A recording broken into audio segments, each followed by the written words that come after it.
Ալկոհոլի ծխախոտի մասին ինչպես են Ծխախոտը անդրադառնում ընդհանրապես աղիների վրա։ ոչ ոք չպետք է ծխի, որովհետև ծխախոտը առաջացնում է թոքի քաղցկեղ,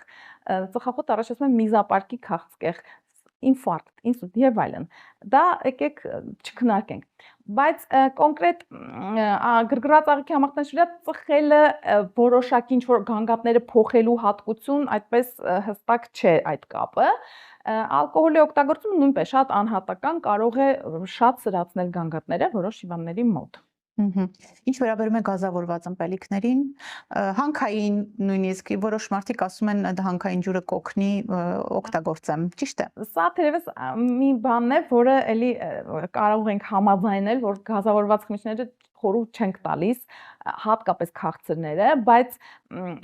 ժամանակավոր, այո, գազավորված ըմպելիքը մի փոքր ստամոքսի պարունակությունը հետ է մղվում դեպի կերակրափոխ եւ դրանով ինչ որ արհեստական գխտոցներ է առաջացնում, որից հիվանդը, եթե ստամոքսում, ասենք,